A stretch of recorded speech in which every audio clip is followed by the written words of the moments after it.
직업상담사 2급 초단기 합격 비법 1차 시험 합격만을 목표로 제작된 내용입니다. CBT 보고문제 출제 내용을 추가로 반영해서 업데이트했습니다. 관련 자료나 링크는 동영상 아래에 정보창과 고정 댓글에 넣어두겠습니다. 도움이 되셨다면 좋아요, 구독 부탁합니다. 진로상담가의 역할에는요, 상담해주고요, 처치 조언해주고요, 지원해주고 해석 분석해주고 관리하는 부분까지 포함이 됩니다. 진로 상담은 직업 상담보다 조금 더 넓은 범위를 다루고 있다. 그리고 생애 발달을 고려해야 된다. 라는 점만 고려하시면 될 것 같아요. 그러니까 당연히 직업 상담이랑 마찬가지로 라포 관계 중요하고요. 윤리 강령 당연히 따라야 됩니다. 진로 상담은 진학과 직업 선택, 직업 적응에 초점을 맞춰서 전개돼야 됩니다. 오답이요. 대학생이 직무 스트레스. 대학생은 직무가 없어요. 직무가 없으니까 직무 스트레스도 당연히 없죠. 이거 오답이고요. 진로 상담은 항상 집단적인 진단과 처치를 해야 된다? 아닙니다. 진로 상담, 직업 상담 모두 집단 직업 상담을 할 수도 있고 안 할 수도 있어요. 이거 반드시 해야 되는 건 아닙니다. 진로 상담의 특징, 실제로 진로 상담에서 내담자의 심리적 특성과 진로 문제가 얽혀 있는 경우가 많다. 실제로 얽혀 있는 경우가 많아요. 자, 오답, 얽혀 있지 않다. 이거 오답이에요. 나머지는 한번 상식적이니까 한 번씩 읽고 지나가시면 될 것 같아요. 검사 결과에만 집착하지 말고 유연하고 융통성 있게 대처해야 된다.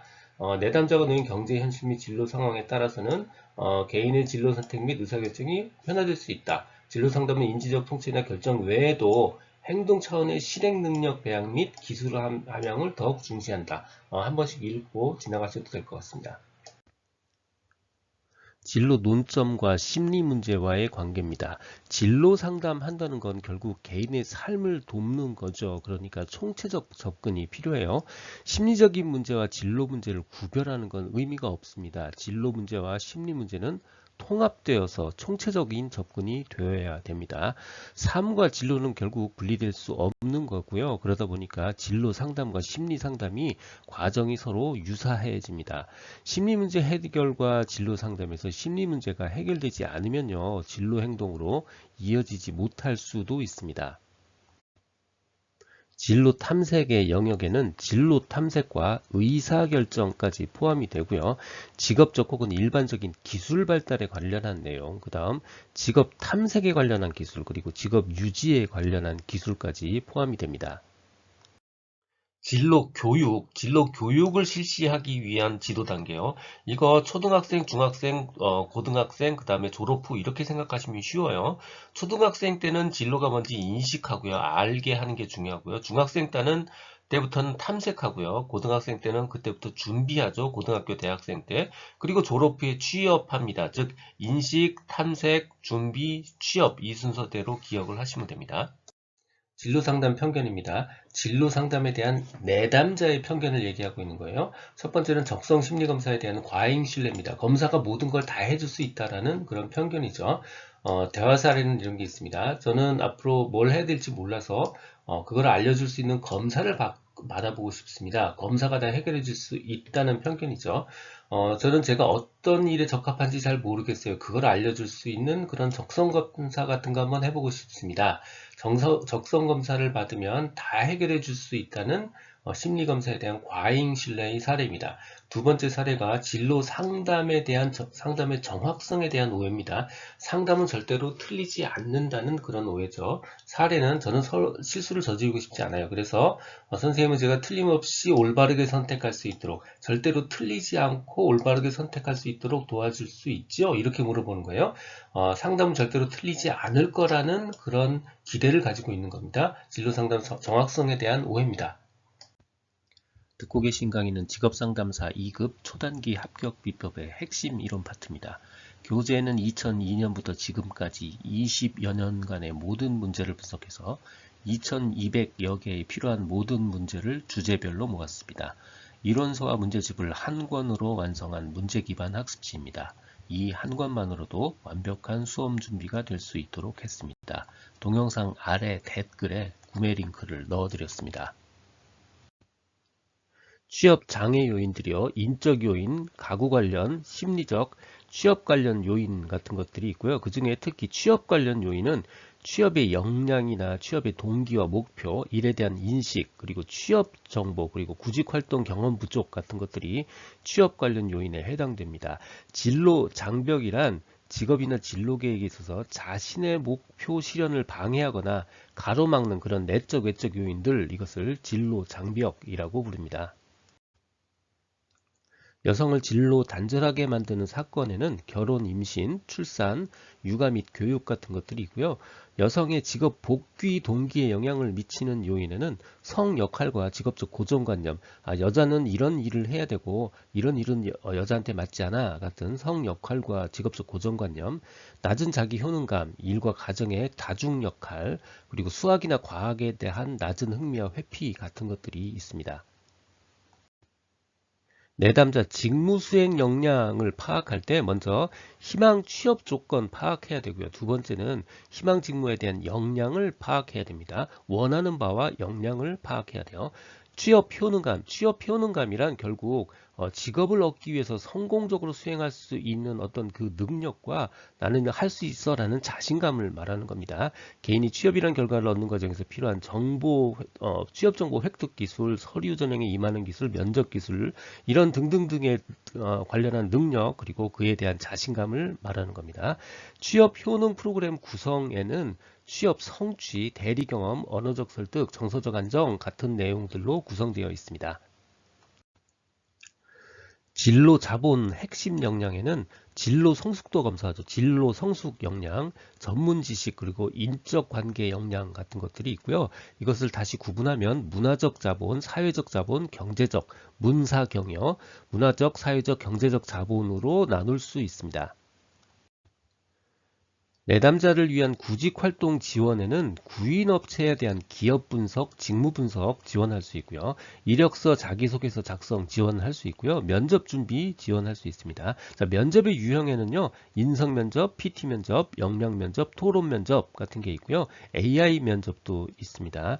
구인업체에 대한 기업 분석, 직무 분석에는 먼저 기업 분석이요. 기업 분석은 이 회사가 어떤 회사인가 찾는 거죠. 기업의 홈페이지나 전자공시 시스템, 신문 기사나 현직자 인터뷰 혹은 증권사 리포트 같은 거 보면 기업이 얼마나 훌륭한 회사인지, 얼마나 수익성이 좋은지 등등 분석할 수 있고요. 직무 분석은 무슨 일을 하는지 분석하는 거예요. 기업의 채용 페이지, 고용24, NCS, 취업포털, 직무 KPI, 채용 공고 요 내용을 보면요. 직무 무슨 일을 하는지 분석할 수 있습니다.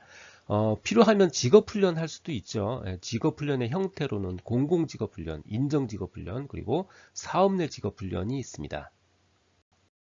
직업 전환이요. 직업을 바꾼다는 뜻입니다. 적성, 흥미, 성격 등이 직업 요구와 달라, 즉 직업이 안 맞는다는 뜻이에요. 직업이 안 맞으면 결국은 그 직업 문제를 해결하는 방법은 직업을 바꾸는 수밖에 없습니다. 직업 전환밖에 없는 거예요. 직업 전환을 하는 사람들에 대한 고려 사항이요. 가장 먼저 우선적으로 오자마자 해야 되는 일이 뭐냐면 이 사람들이 그 상황에 대한 변화에 대한 인지 능력이 어떤 상태인가를 파악해야 됩니다. 본인이 어떤 상태에 빠져 있는지 잘 모르는 사람들이 생각보다 많습니다. 막 내가 말이야 이렇게 시작하는 사람들이 많아요. 변화에 대한 인지 능력 탐색 이게 가장 먼저 해야 되는 거고요. 나머지들은 이야기들은 굉장히 상식적이에요. 그래서 오히려 오답에 주목하는 게 더 유리합니다. 부모의 기대와 아동기의 경험 분석. 자, 이거는요. 이미 직업 전환자는 이미 직업이 한번 있었던 성인이에요. 그러니까 굳이 아동기 경험 조사는 필요하지 않습니다. 이거 오답에 해당되는 거예요. 나이와 건강 고려해야 되고요. 직업 전환하는데 필요한 동기화가 되어 있는지도 알아봐야 되고요. 필요한 기술 가지고 있는지 평가해야 됩니다. 실업자 직업전환 상담이요. 이 부분도 대부분 상식적인 내용들이 굉장히 많으니까 오답에 주목해야 될 필요가 있습니다. 직업전환은 어려우니까 한 직업에 계속해서 종사해야 된다. 계속 하던 일 계속해야 된다. 이거 오답이에요. 직업은요. 나이에 따라서 적절한 직업이 바뀌기도 하고요. 산업 구조의 변화에 따라서 직업이 바뀌기도 합니다. 그러니까 당연히 나이에 의해서 직업 경력의 전환점에서 적절한 훈련이 필요하고 조언이 필요하고요. 경력 개발 강화를 추진해야 될 필요가 있고요. 실업자한테는 생애훈련적 사고를 갖도록 조언하고 촉구하고 참여하도록 권고하는 게 이게 당연한 겁니다. 실업자는 나이가 많을수록 당연히 취업 비율이 감소하고요. 청년기는 경력, 학력, 관심사항, 직업 등에서 일반적 평가 방법을 써도 큰 무리가 없습니다. 자, 성인기의 직업 전환을 촉진하는 요인, 그러니까 성인기가 직업 전환을 할 때 어떨 때 유리해지느냐 이렇게 생각하면 쉽습니다.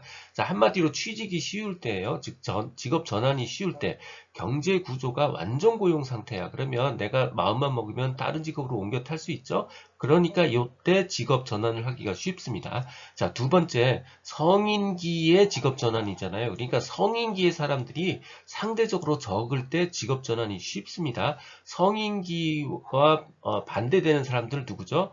젊은 층, 단순직 근로자, 여성 근로자 이런 분들이 성인기에 반대죠. 이런 분들이 비율이 높다는 뜻은 거꾸로 뒤집어 얘기하면 성인기의 사람들이 상대적으로 적다는 뜻입니다.